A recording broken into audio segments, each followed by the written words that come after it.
Hello YouTubers, this is the Noobifier. 3.6 introduces some new features that let us dial in ship power systems. They've created some confusion in conjunction with the new hover mechanics, so to help you quickly get up to speed, I did some research and some practical testing so that you don't have to. Welcome to a no bullshit rundown of the new bindable throttle options at your disposal. What they are, where you'll find them in the options, what they do, and when you might want to use them. Let's begin. Hover is brand new for patch 3.6. Compounding this is that hover is being tweaked based on feedback in the persistent universe.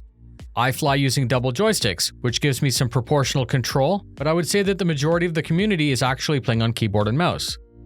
Keyboard and mouse are optimized for typing, not playing video games. However, a keyboard and mouse is super appealing despite these limitations because they require no extra gear or desk real estate. Spaceflight in Star Citizen can be broken down into 6 degrees of freedom with granular control. Your rotational and your transitionals. You have 3 of each, they're Omega Phi Kappa and XYZ. CIG gave us a wealth of options within the binding menu. You can bind to button or bind to an axis.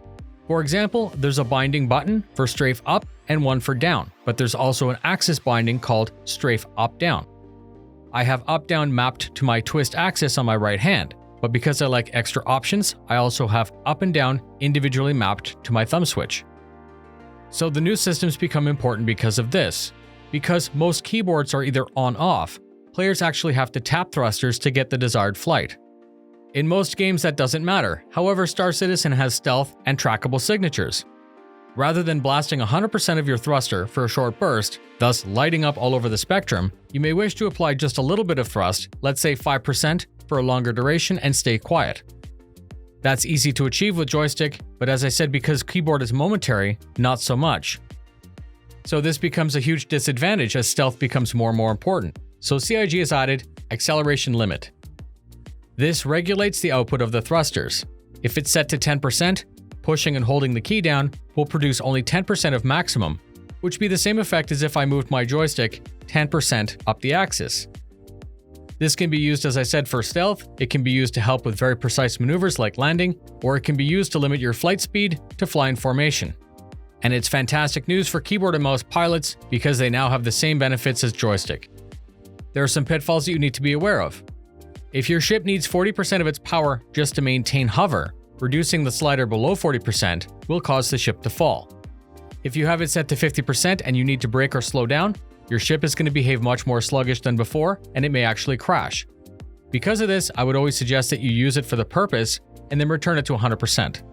I'd love to hear in the comments creative ways that you've used this feature.